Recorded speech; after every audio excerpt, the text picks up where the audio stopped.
Hi there. Today I'm going to be painting a little bit from life, a little bit from photographs.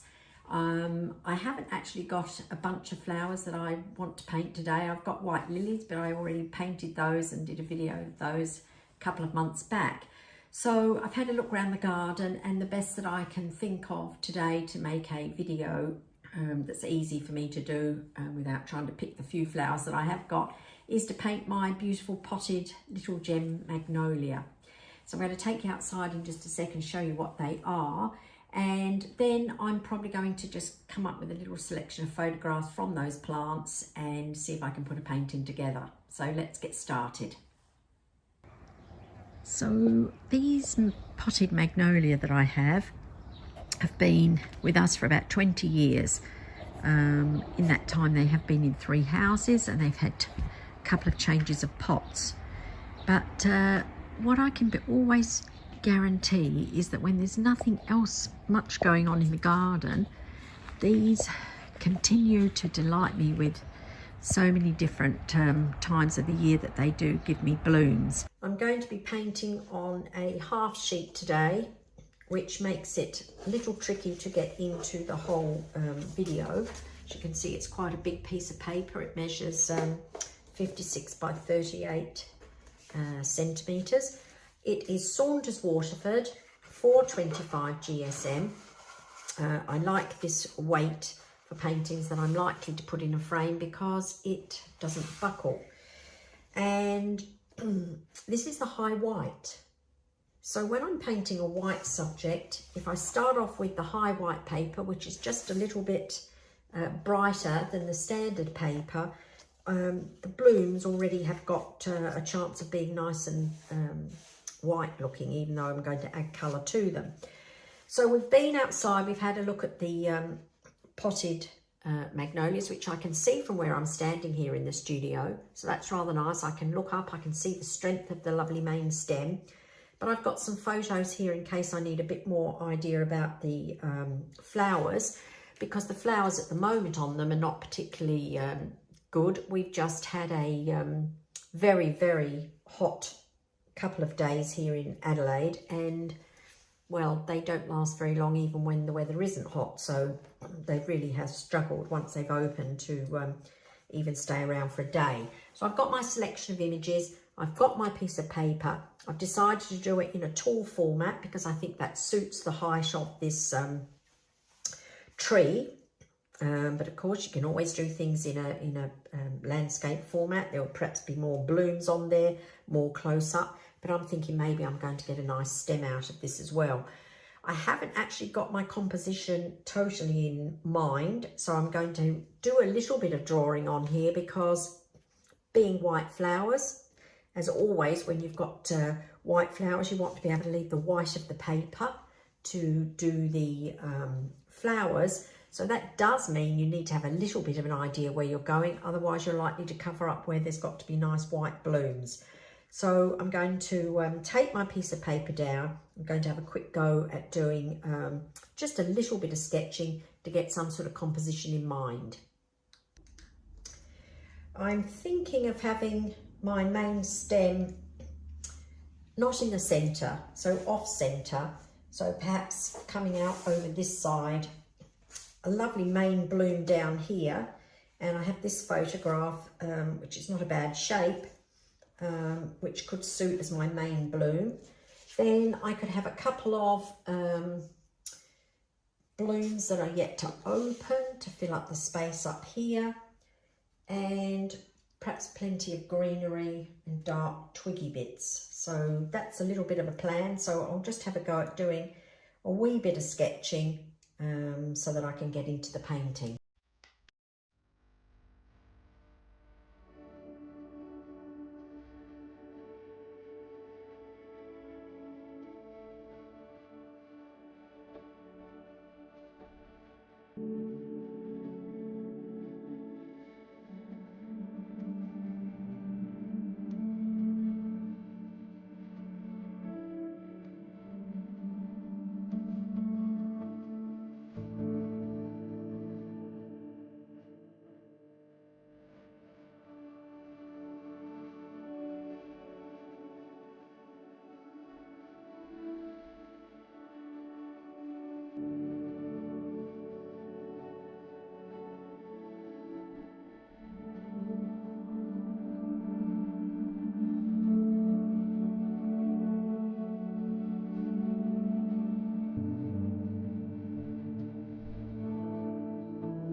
You might not be able to see my drawing that well. I've kept it pretty light. I prefer not to have to do any drawing for flowers and be able to make a lot of it up as I go along.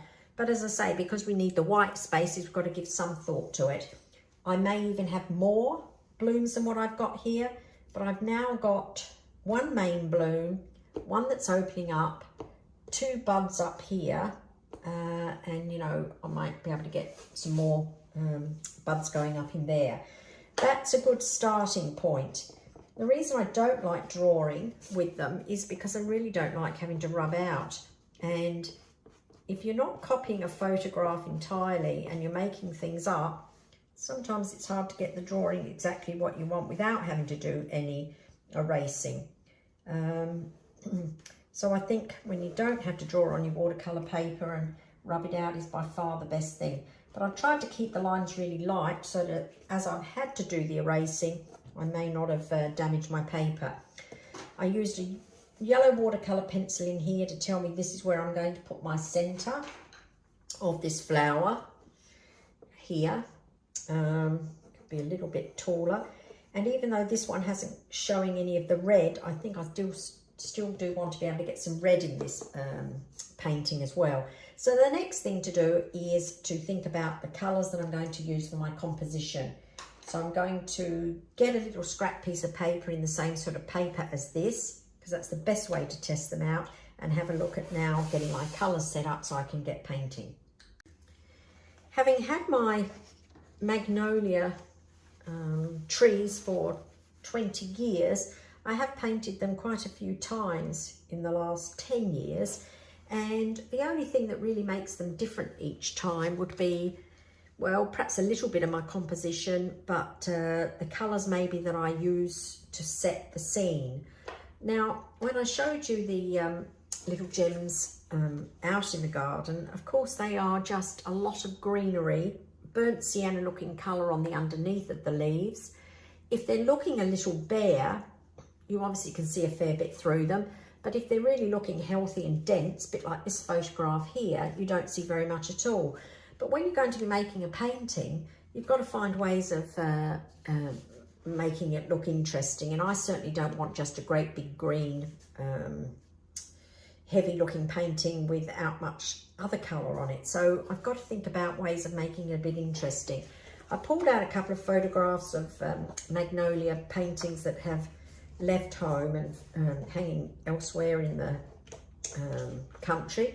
And even though these were all painted from my little gems, you can see that the composition on them is different, but also what about the colours? This one is very, very heavy, dark and moody, so possibly this might have been a wintertime one when the foliage was very dense. This one here, they're a little less spacious. There's a little bit more warm colour in the background on this one.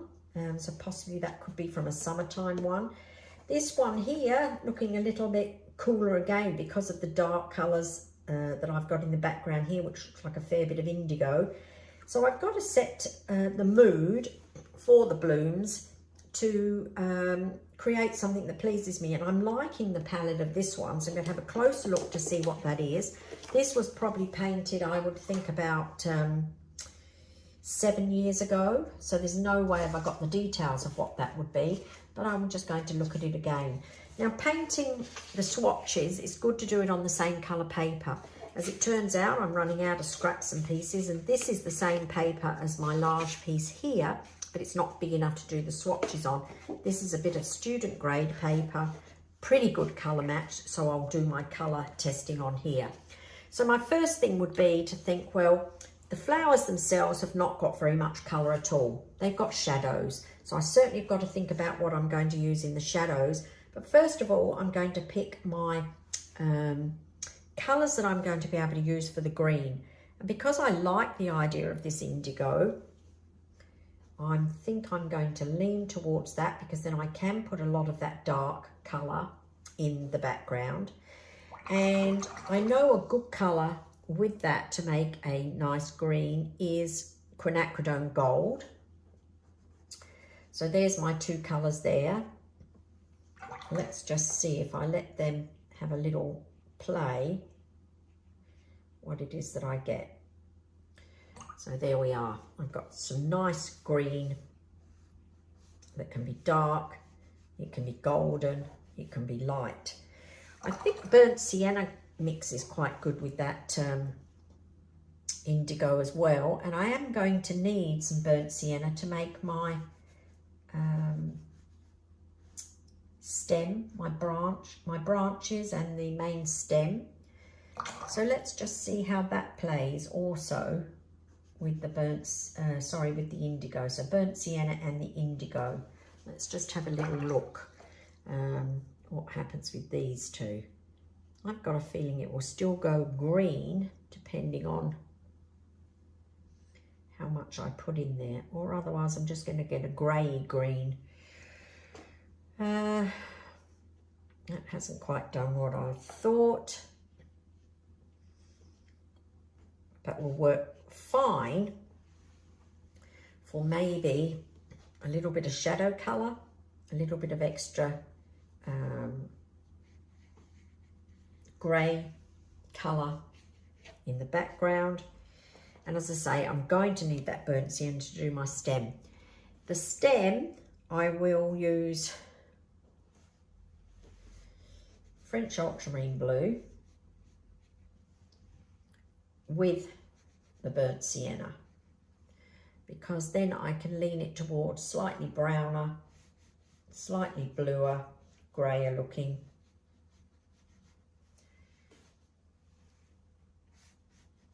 I can get my stem from that. So there, I will have the blue, two blues, that gold, burnt sienna, and I do want to have some of this red colour. You can't, in my bloom here that I've drawn up, I can't see that beautiful sort of alizarin looking colour that you get down the bottom, but it doesn't mean to say I can't put it in. So I think I will make sure somewhere in my painting here, sneak a little bit of this in. I can just see it peeking out in between these two petals. So let's just recap on that, because once I have the colours sorted, it does make it so much quicker. It means you can get on with the creative process if you're not having to worry about what colours it is that you want to get. So I've got alizarin, it's permanent alizarin crimson that I use. These are all Winsor & Newton, Winsor & Newton Indigo, Winsor & Newton French ultramarine blue, Winsor & Newton burnt sienna,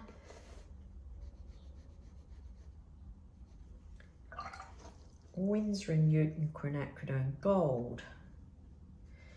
So there, I've decided on those 5 colours.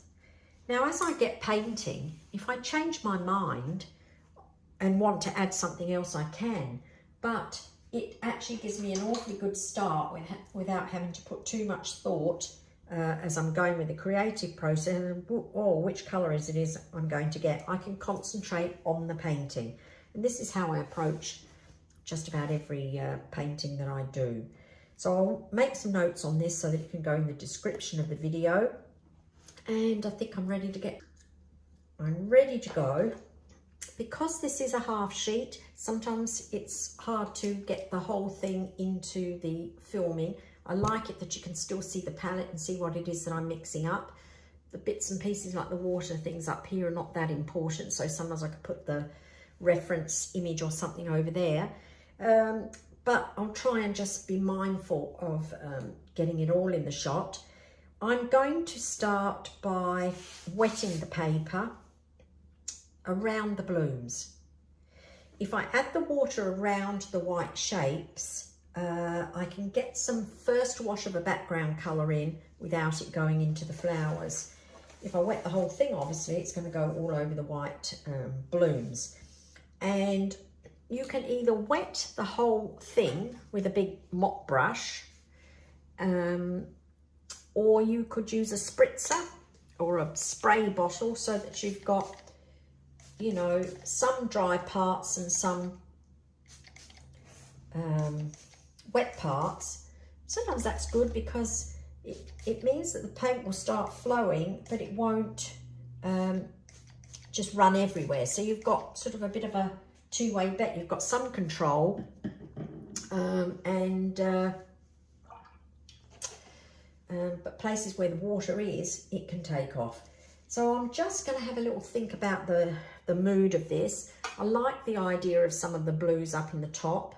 So I might start just putting down some blue paint up here and get the painting heavier as it comes down here. I really absolutely don't know what I'm doing with the backgrounds. I like to make a lot of it up as I go along and react to one brush mark that goes down leads to another. And to me, this is the excitement of painting in watercolour without a real reference photo where you're actually having to use your imagination and reacting to what's going on there. So I've got a few colours here already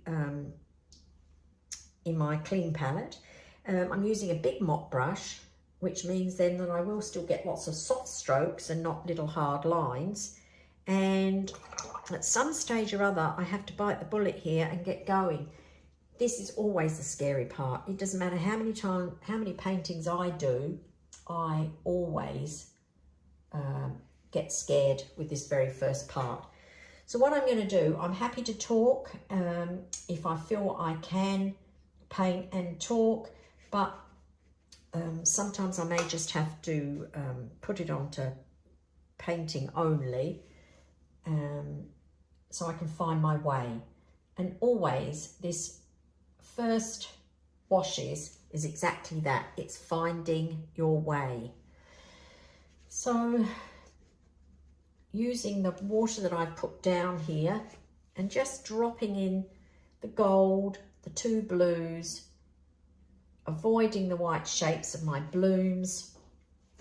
Maybe I could get the feeling that this is coming out into sunshine over this side. I just start adding colour. And then, depending what I've got from this, dictates where I go from there. So I think I will stop talking so that I can just put paint down now and try to make a good first wash. You need a foundation really to build on for the next step. So if you don't get something here that you like, you're probably not going to feel like you want to take the painting any further. So I'll stop talking and I think I'll just paint away.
the first scary part is over.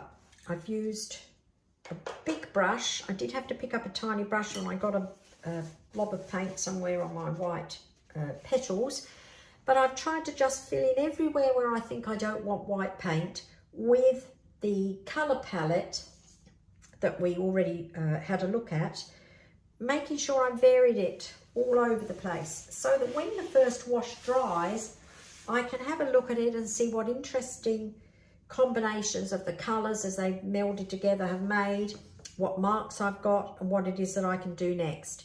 At this stage or other, when you get painting like this is at the stage where you can look at it and think, oh my goodness, what have I got? Am I going to be able to do anything with it? But every painting has that. And you just have to have faith that you've made your colour choices, your composition's not too bad, you've got the first washes down, let them dry, and then have fun trying to build up on what's happened there.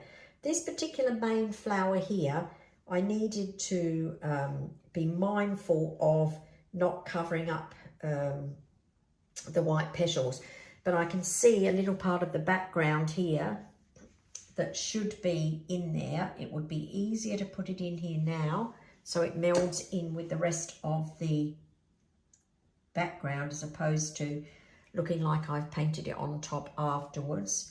So because it's a small area, I'll just get this small brush just to fix up that little area. You can see when you paint with a small brush, it's not as free flowing. You've got very contrived looking strokes.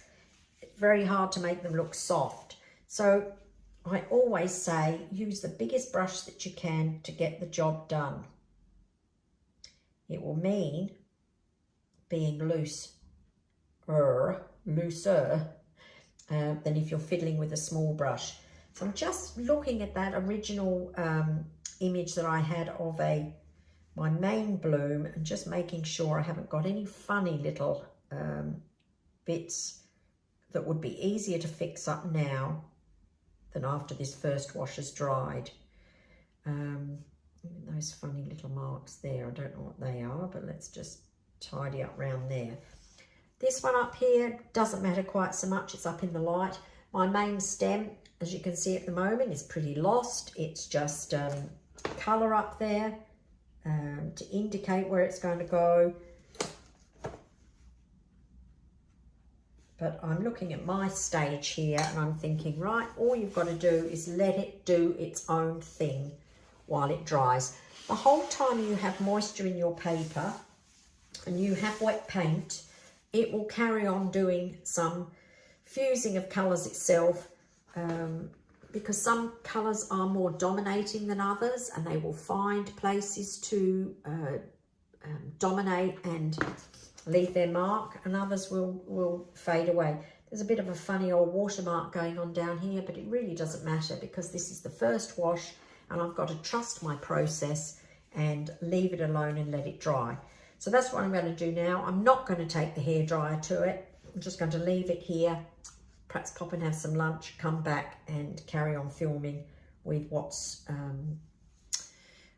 happened. Let's fix up that other little one. There's always some funny little shape. I just don't want that left like that. There we go. Okay, so time to leave it alone. My first wash is dried. I didn't take the hairdryer to it. I just let it dry on its own, so the colours have had every opportunity to do their bit of playing. So now I have a look at what I've got here to build on to get my next part of the painting done. Basically, with most paintings that the way I do them, I've got the 3 steps. The first one is to cover up as much of the white paper that you don't need with a background wash. The second one is to start working on the actual subjects themselves. So that would be the flowers and the stems and the branches. And then the third step would be to do the tweaking and fix up any funny little marks, or if there needs a little bit of extra depth of colour and so forth. So this next step is actually still quite a creative process because, as I showed you at the beginning, I have these images of the flowers, but you know, I don't really have any one finished photo. I've actually still got to make it up and pull it all together. And I do that by looking at what I've got here and seeing where else I can put some things. So obviously by the time I paint the stem in, that will set the scene a little bit for the strength of the painting with the main stem. Then I've got to have an idea that there's branches leading out for these other blooms to come from. Where I've got light marks, this could well be more flowers in the background. Over here too. I still work going around the painting as a whole to try and bring it together. So with that creative process in mind, that can take quite a long time, and you're not going to want to sit here and watch me paint for 2 and 3 hours. So I'm just going to put it onto speed painting. You can fast forward even faster if you need to, but you can see how I'm going to start building on this. And then I'll come back to you at the end when I'm ready to do the tweaking bit and just let you know where I'm at and what I'm going to be doing next.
I've taken my painting as far as I can in regard to the background. A lot of negative painting to bring out some extra blooms. Lots of twigs, my main stem, and plenty of dark colour. Nothing really that screams real leaves, other than a few squiggly drawn in ones down here.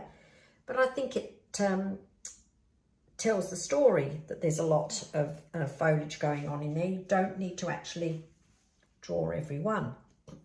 So what I'm left to do now is this main bloom here, which is the only one that's got the actual centre showing. So I'm going to have to paint that reasonably carefully. I didn't pick out a particularly pale yellow to use with it. And at this late stage, with everything that's going on in here, I don't think I will. I think I'll just try and make my centre up from the gold that I'd already picked. I'm going to give myself a bit of clean up on here so that I've got some clean colour to make this with. I've been having a bit of a play with the shadows on the blooms. Not totally happy with what I've picked there, but I have made it up out of the colours that are already in here, which I think is reasonably important, even if it's not your favourite shadow colour, but trying to find something that will work. So I'm going to clean up my palette and have a go at this last flower, and then I think I can call this one done. Clean palette, clean water, time just to do this last flower. And this was the bloom that I based the drawing on. It's not quite the same as that, but that doesn't matter. It's to give you an idea. I was thinking about this shape in the middle here. If I didn't want to paint it with the gold paint, which was on my colour chart, which possibly may not be exactly the right colour that I want to use, I could always use a watercolour pencil. So I've got a couple of different yellows here. Maybe they're about the same. Chrome yellow. Yeah, so these are the same. So if I tested this on my piece of paper here, looking at these little marks, given they're really tiny little things, rather than try to have to do them in paint, which, you know, can still work out okay, you could use a watercolour pencil. It needs to be a little bit sharp to be able to get that, so I just might have to take the sharpener to this. But I could get what I wanted from doing something like this with the yellow pencil. So perhaps I'll quickly give that a sharp and get a nice fine point in it, and I'll use that in my middle part in here.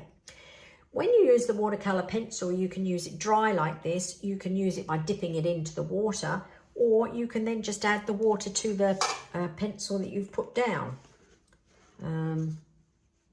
That works as well, and just smoochy that around a little bit.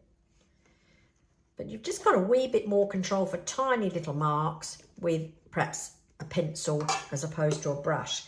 It does introduce another yellow to it, but that's okay. I think I might have a go with doing this. I'll just give it a quick sharpen. Right, this centre is got a little bit of colour in between the stamens here, and this yellow is just really just these little curly bits. And I'm not going to do them all, but I'm just going to do something like this. Give the indication of what they are.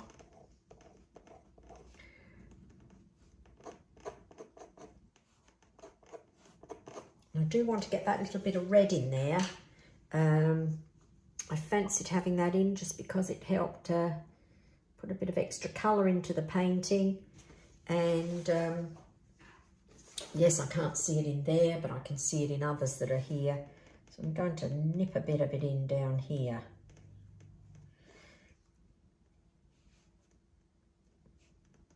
Just for a bit of interest. If you could see more of this centre, there would be more of that red. I'll just go with that.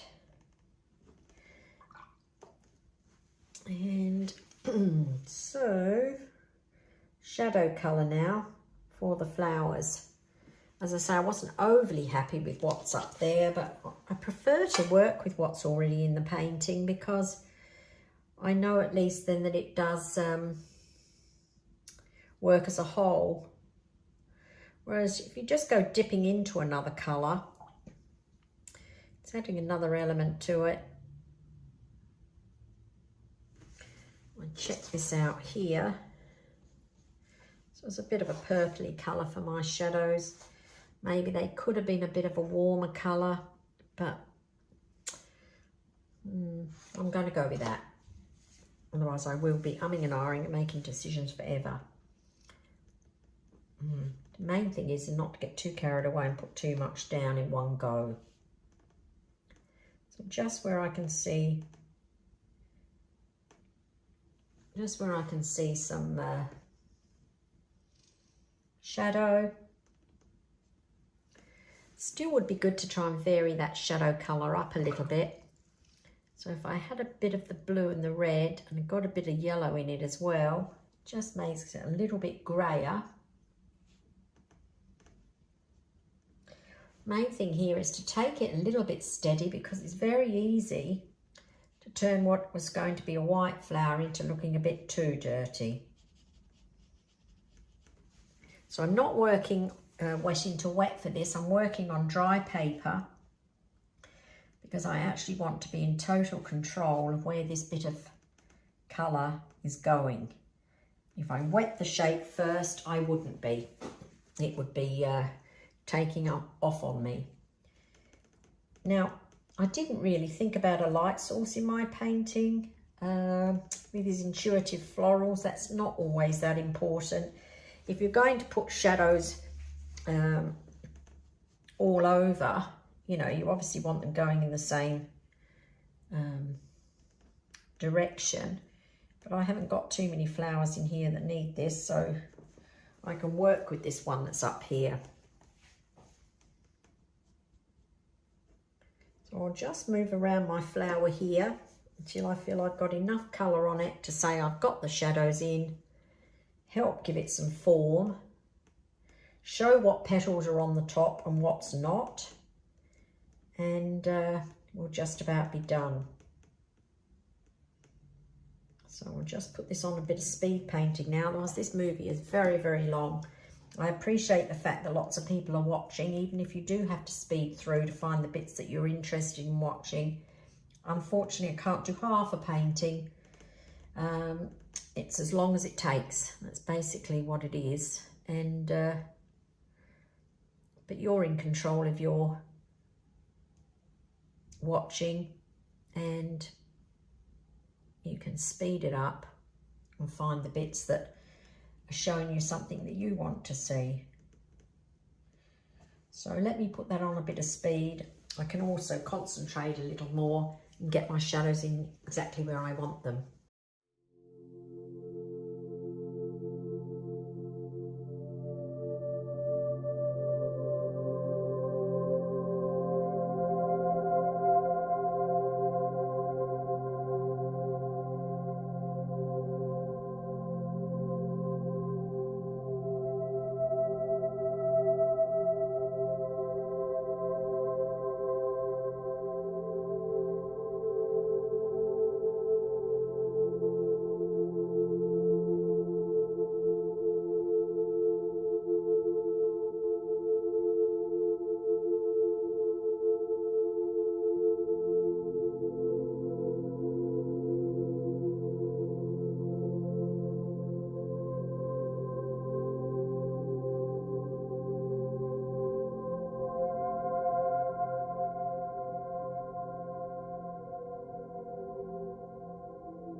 Okay, well, I'm just about there. My shadowing perhaps could have been a little bit more to my liking, but this is what I've got. There is no right and wrong thing to do. It's just, do you like what you've done? And that's basically how I look at each thing. It's not an exacting science. It's just putting paint down, moving it around, and hopefully getting something that you do like. It's when you paint, say, just from a photograph and you're just copying shapes and also the colours, then it's really a good exercise in really concentration, but it's not having to make these sorts of decisions and deciding whether they work or not. So I may just do a tiny little bit of tweaking for this before I call it finished. Just to get my flower, when this is dried, I might just have to reassess and perhaps darken up a little bit here. I may just darken it around there. So I'll do that, and you'll see the finished painting at the end.